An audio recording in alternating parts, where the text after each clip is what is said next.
Hallelujah, good morning. सुबह हो चुकी है। मैं उम्मीद करता हूं प्रभु के वचनों को सुनने के लिए आप सभी तैयार हैं। हर रोज इस तरह से प्रभु के संदेशों को हम आप तक पहुंचाते हैं। इनके जरिए आप आशीष पा रहे हैं। आपकी गवाहियों के लिए प्रभु की स्तुति हो। अगर आपने एक बार भी हमसे संपर्क नहीं किया है तो कम से कम आज हमें व्हाट्सएप करें। 9884907779 पर आप हमसे संपर्क कर सकते हैं। आपसे सुनकर न केवल हमें खुशी होगी बल्कि प्रोत्साहन भी मिलेगा और हम इस सेवकाई में और अधिक उत्साहित होकर आगे बढ़ने पाएंगे। यह कार्यक्रम YouTube चैनल पर हमेशा मौजूद है, तो आप कभी भी अपने अनुकूल समय पर इन कार्यक्रमों को देखें और अपने जीवन में आशीष पाएं। इस दैनिक मनन के कार्यक्रम के अलावा और 2 कार्यक्रम क्या आप जानते हैं और सच्ची घटनाओं को भी हम प्रसारित कर रहे हैं, ताकि इन कार्यक्रमों के जरिए आप आत्मिक जीवन में बढ़ते चले जाएं। हमें भी आप याद करके प्रार्थना करें कि प्रभु इस सेवकाई को लगातार आगे बढ़ाने में हमें सामर्थ्य दें।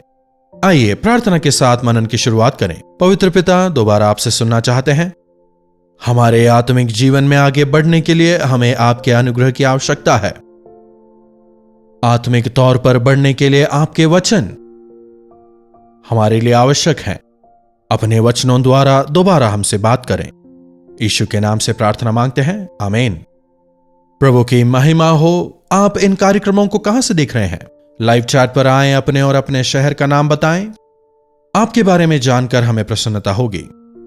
अपने जीवनों में प्रभु के संतान कहलाए जाने के बाद हमें काफी सावधान रहना है। एक श्वेत वस्त्र पर अगर छोटा सा भी कोई धब्बा लग जाए वो तुरंत नजर आता है। एक बिल्कुल सफेद कोरे कागज पर एक पेन से डॉट लगा दीजिए। कैसा है अगर पूछें तो जवाब क्या मिलेगा? देखो, इसमें यह डॉट लगा है कहेंगे। इसीलिए हमें हमारे विवेक को सुरक्षित रखना है। यह विवेक जो है स्कैनिंग मशीन से भी ज्यादा पावरफुल होता है। यह बहुत सेंसिटिव और एकदम सटीक होता है। यह हमें बोध कराता है, हमारी स्थिति को हम पर जाहिर करता है। विशेषकर हमारे जैसे सेवकों को कितने लोग जांचते रहते हैं, कब इन पर उंगली उठेगी, कब इनकी आलोचना करेंगे कहकर। लोग आजकल इंतजार करके बैठे रहते हैं। जैसे जैसे आप बढ़ते हैं वैसे वैसे आपके आलोचक भी बढ़ते चले जाते हैं। इसलिए हमें और भी अधिक सावधान रहना है। हमें सावधानी से अपने विवेक की रक्षा करनी है। प्रेरितों के काम 24वें अध्याय की 16वीं आयत को यदि हम देखें, वचन कहता है, इससे मैं आप भी यत्न करता हूं कि परमेश्वर की और मनुष्यों की ओर मेरा विवेक सदा निर्दोष रहे। मैं हमेशा यही प्रयास करता हूं कि परमेश्वर के सामने और मनुष्यों के सामने मेरा विवेक हमेशा निर्दोष रहे। मनुष्यों के सामने मेरा विवेक निर्दोष होना चाहिए और परमेश्वर के सामने भी। बाहरी तौर पर यदि हम गलतियां करें तो मनुष्य हमें पकड़ेंगे, क्योंकि विवेक की गलती तो वे नहीं जानते ना। और यदि हमारे विवेक में दाग हो तो उसे प्रभु उजागर करेंगे। इसीलिए मनुष्यों के सामने भी सही होना है, परमेश्वर के सामने भी सही होना है। मैं परमेश्वर के सामने सही हूं, लोग मेरे बारे में कुछ भी बोलें, ऐसा नहीं कह सकते। वचन कहता है, यीशु मसीह मनुष्यों के और परमेश्वर के अनुग्रह में बढ़ते गए। शमूएल के विषय में भी यही कहा गया। शमूएल परमेश्वर के अनुग्रह में और मनुष्यों के अनुग्रह में बढ़ता चला गया। परमेश्वर के सामने शुद्ध विवेक वाले मनुष्यों के सामने भी सही रहेंगे। प्रभु से प्रेम करने वाले अपने पड़ोसियों से भी प्रेम करेंगे। जी हां, क्रूस को देखिए, ऊपर भी है नीचे भी है। ऊपरी भाग आपके और प्रभु के संबंध को दर्शाता है, निचला भाग आपके और मनुष्यों के बीच के। यदि आप अपने मन में प्रभु की आलोचना करें तो प्रभु आपकी नहीं सुनेंगे। यदि मन में भाई की आलोचना करें तो आपकी प्रार्थना प्रभु तक नहीं पहुंचेगी। इसलिए जब हमारा विवेक हम पर दोष लगाता है, दोष लगाने का मतलब जब वो हमसे कहता है कि हमने गलत किया है, तो हमें उसे मानना चाहिए। जब गुस्सा आता है तो कहते हैं ना, बुद्धि नहीं है क्या? कोई तीसरा व्यक्ति आकर उंगली उठाने से पहले ही, किसी तीसरे व्यक्ति के आकर यह कहने से पहले कि तुमने जो किया गलत है, हमारा विवेक हमसे कहता है। अगर हम में एक सेंसिटिव मन हो तो छोटी छोटी बातों में भी हमारा विवेक हमें सचेत करता रहता है। बाहर जाकर जब आप अकेले कुछ खाते हैं तो आपका मन आपसे कहता है ना, पत्नी के लिए भी लेके जाओ। क्या बच्चों के लिए लेके नहीं जाओगे? खुद अपने लिए खरीद रहे हो, घर वालों के लिए क्या नहीं खरीदोगे? विवेक कहता है ना। अगर हम किसी और को डांट रहे हैं तो हमारा जो विवेक है हम पर भी सवाल करता है। अगर हम ठीक नहीं हैं तो हमारा विवेक अंदर से कहेगा, क्या तुम ठीक हो? पर हम अनसुना कर देते हैं। विवेक की जो चेतावनियां हैं हम उसकी ओर कान नहीं देते। इसकी वजह से क्या होता है, हमारा विवेक स्लीपिंग मोड में चला जाता है, फिर वो काम नहीं करता। प्रभु के वचनों को सुनने के दौरान हमारा विवेक दोबारा उठ जाता है। जब हम वचन सुनते हैं विवेक एकदम सतर्क रहता है। दूसरे समय शायद याद ना आए, लेकिन जब आप प्रभु के वचनों को सुनते हैं स्पष्ट तौर पर आपकी स्थिति आप जान पाएंगे। आपका विवेक आपको चिताएगा। क्या आपने ऐसा अनुभव पाया है?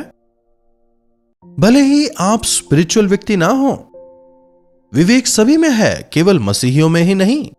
प्रभु पर विश्वास करें या ना करें, प्रभु ने हमें विवेक दिया है। जो बाइबल जानते हैं उन्हें बाइबल के वचनों के जरिए चेतावनी देते हैं, तो जो बाइबल नहीं जानते उनका न्याय कैसे होगा, यह भी सवाल करते हैं। हमें पता है चोरी नहीं करना, व्यभिचार नहीं करना, झूठी गवाही नहीं देना, यह तमाम बातें हम जानते हैं। 10 आज्ञाएं हमें पता है। लेकिन जो प्रभु को नहीं जानते उनके लिए क्या? उनकी गलतियों को वो कैसे पहचानेंगे? विवेक बताता है। देखिएगा, उनका मन उन पर दोष लगाएगा। रोमियो की पत्री 2 अध्याय 15वीं आयत से। वे व्यवस्था की बातें अपने अपने हृदय पर लिखा हुआ देखते हैं और उनके विवेक भी गवाही देते हैं और उनकी चिंताएं परस्पर दोष लगाती हैं या निर्दोष ठहराती हैं। क्या लिखा है? या तो चिंताएं दोष लगाती हैं या निर्दोष ठहराती हैं। तमाम मनुष्य भले ही परमेश्वर की व्यवस्था ना जानते हों, लेकिन उनका विवेक गवाही देता है। उनका विवेक, उनकी चिंताएं उन्हें बताती हैं कि यह गलत है या फिर यह सही है। इस प्रकार प्रभु को ना जानने के बावजूद भी उनका विवेक काम करता है। तो उनके विवेक के आधार पर परमेश्वर न्याय करेंगे। अरे, विवेक की बात सुनने से क्या होगा, नहीं सुनने से क्या होगा? क्या ऐसा कह रहे हैं? विवेक जो है वो परमेश्वर का न्याय है, परमेश्वर की धार्मिकता, परमेश्वर की प्रणाली, उनके तरीके को हमें बताता है। जैसे ही हम उस सीमा को लांघते हैं, हमारा विवेक कहता है यह गलत है ना? आजकल जो नई नई गाड़ियां आ रही हैं ना, उन तमाम गाड़ियों में बहुत सारे सेंसर्स लगे होते हैं। जब उस कार में बैठते हैं, आगे बैठने वालों को अवश्य ही सीट बेल्ट लगाने हैं। अगर नहीं लगाएंगे तो क्या होगा? अलर्ट आता रहेगा, की बजता रहेगा। कई सालों पहले जब यह टेक्नोलॉजी हमारे देश में नहीं थी और मैं अमेरिका में न्यूयॉर्क में एक मीटिंग के लिए गया था, कोई मुझे मीटिंग की जगह पर ले जा रहे थे और मैं अगली सीट पर बैठा था। आवाज आने लगी, मुझे कुछ समझ नहीं आया। पास में जो थे उन्होंने कहा आपको बेल्ट लगाना होगा। यह अलर्ट बेल्ट का अलर्ट है। बेल्ट लगाया। बेल्ट लगाने के बाद वो आवाज बंद हो गई। वहीं दूसरी ओर बेल्ट लगाना जो है आरामदायक नहीं होता। कई लोग जो बेल्ट नहीं लगाते थोड़ी देर के बाद वो अलर्ट साउंड जो होता है वो अपने आप ही बंद हो जाता है। बेल्ट लगा लो, बेल्ट लगा लो, खतरनाक है। उसने आपको चेतावनी दी, आपने नहीं सुना। मानो कह रहा हो ठीक है जाकर मरो, और बंद हो जाता है।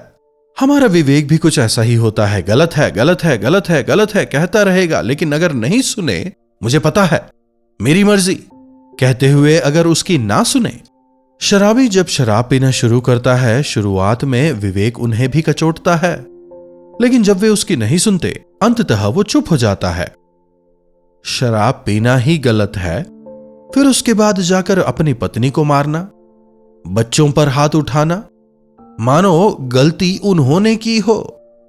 यह बिखरे हुए जीवन के लक्षण है। जब हमारा विवेक शांत हो जाता है, हम जानवरों से भी बदतर स्थिति में आ जाते हैं। पशु ही हमसे बेहतर होते हैं। कम से कम वो मानते तो हैं, कहना मानते हैं, सुनते हैं, कृतज्ञ रहते हैं। कुत्तों को पालिए, वे कितने फेथफुल होते हैं।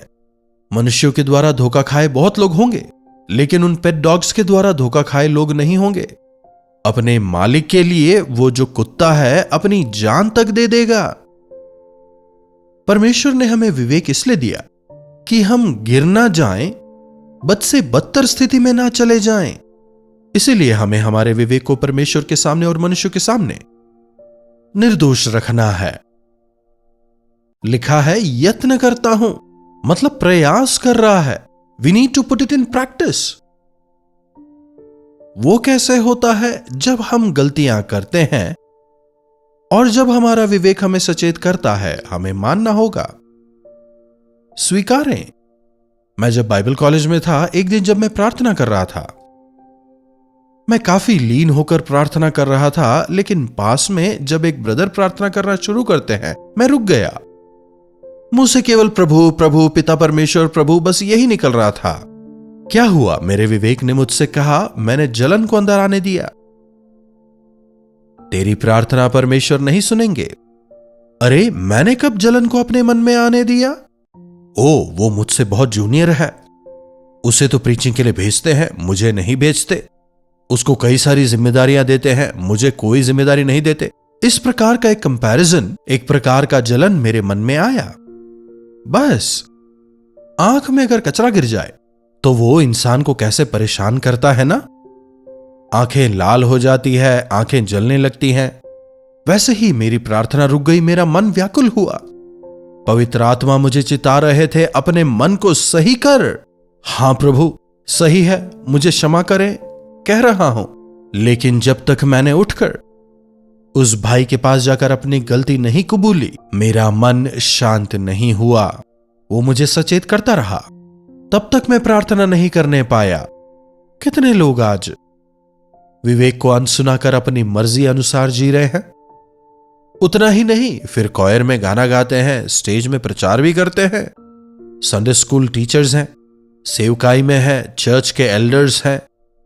बताइए, दुनिया को उपदेश देते हैं, लेकिन खुद के विवेक की नहीं सुनते। अपने विवेक की आवाज को सुने। अपनी गलतियां अंगीकार करने वाला निर्दोष ठहराया जाएगा। यीशु मसीह का लहू हमें हमारे सब अपराधों से मुक्त करता है। हम मरने वाले थे, लेकिन प्रभु ने हमें बचाया है। आज कई लोग मरे हुए विवेक के साथ जीवन बिता रहे हैं। अपने आप को परखें, क्या आपका विवेक जीवित है? क्या कभी कभी ऑन ऑफ होता है? जब आप वचन सुनते हैं और आपका विवेक आपको सचेत करता है, क्या आप अपने विवेक की आवाज को सुनते हैं? आपको दोषी ठहराने वाली बातों को प्रभु के सामने लाकर क्या उन बातों से आप मुंह मोड़ते हैं? क्या आपका विवेक जीवित है? परमेश्वर के सामने, मनुष्यों के सामने अपने हृदय को शुद्ध रखने का हमें प्रयास करना है। जब कभी हमारा विवेक जब हमें कचोटता है, अनदेखी ना करें। जाने अनजाने हमसे जो गलतियां हुई हैं उनका अंगीकार करें, पश्चाताप करें, दोबारा उन्हें ना दोहराएं और शुद्ध विवेक के साथ प्रभु की गवाह होकर इस संसार में जीवन बिताएं। प्रार्थना। महापवित्र परमेश्वर, प्रभु, इस विवेक के लिए हम आपका धन्यवाद करते हैं जो सही और गलत समझने में हमारी सहायता करता है, सही निर्णय लेने में हमारी मदद करता है, अपने विवेक को सुरक्षित रखना, जीवित रखना। कितना आवश्यक है दोबारा आज आपने हमें अपने वचन से सिखाया। तहे दिल से हम आपका धन्यवाद करते हैं। प्रभु हमारी मदद करें कि हम हमारे विवेक की आवाज को सुनकर जीने वाले हो जाएं, उसे अनसुना कर धीरे धीरे उसे मारने वाले ना हों, बल्कि जब कभी जाने अनजाने में जब हमसे गलतियां हो जाती हैं और जब हमारा विवेक हमें सचेत करने का प्रयास करता है, जब पवित्र आत्मा हमारे मनों में हमारी गलतियों को, हमारे दोषों को उजागर करते हैं, अपने तमाम दोषों का अंगीकार करते हुए आपके सामने, मनुष्यों के सामने अपने विवेक की रक्षा करते हुए, उसे निर्दोष रखते हुए, पूरी पवित्रता के साथ में आपके गवाह होकर जीने का अनुग्रह हमें से हर एक को प्रदान करें। यीशु के नाम से प्रार्थना मांगते हैं, आमीन। अब हमारे पिता परमेश्वर का प्रेम, प्रभु यीशु मसीह का अनुग्रह, पवित्र आत्मा की संगति और सहभागिता हमें से प्रत्येक के साथ आज, कल और सर्वदा बनी रहे, आमीन। प्रभु परमेश्वर की महिमा हो। अपने प्रार्थना विषयों को आप हमें 9884907779 पर व्हाट्सएप, वॉइस मैसेज या फिर टेक्स्ट के जरिए भेज सकते हैं। हम अवश्य आपके लिए प्रार्थना करेंगे। प्रभु जरूर चमत्कार करेंगे। आपके द्वारा भेजे गए हर एक मैसेजेस को हम पढ़ते हैं। आपकी हर एक विनतियों के लिए हम पूरी जिम्मेदारी के साथ, पूरे बोझ के साथ में प्रार्थना करते हैं और यह विश्वास करते हैं कि प्रभु जरूर चमत्कार करेंगे। क्या आपने अब तक इस चैनल को सब्सक्राइब किया है? यदि आपने सब्सक्राइब नहीं किया है तो सब्सक्राइब करें। अपने बंधु मित्रों के साथ, जरूरतमंदों के साथ में इन्हें शेयर करें और उन्हें भी सब्सक्राइब करने के लिए आप प्रेरित करें। इसी प्रकार प्रभु का वचन बढ़ता चला जाए, हर एक व्यक्ति तक सुसमाचार पहुंचे, हर व्यक्ति आत्मिक जीवन में बलवंत होकर बढ़ता चला जाए और प्रभु की इच्छा के अनुसार अपना जीवन बिताए। यही हमारी इच्छा है। अगर इन कार्यक्रमों के जरिए आपने आशीष पाई है और आप इस सेवकाई में हमारे साथ खड़े होना चाहते हैं तो हमें एक मैसेज करें। हमारी टीम आपसे संपर्क करेगी और आवश्यक जानकारी मुहैया कराएगी और हम मिलकर प्रभु की इस सेवकाई में आगे बढ़ेंगे। इन्हीं वचनों के साथ आज मैं आपसे विदा लेता हूं। प्रभु आप सबों को आशीष दें। कल्वरी दर्शन, ये है प्रेम के दर्शन, यीशु प्रेम के दर्शन। कल्वरी दर्शन, ये है प्रेम के दर्शन, यीशु प्रेम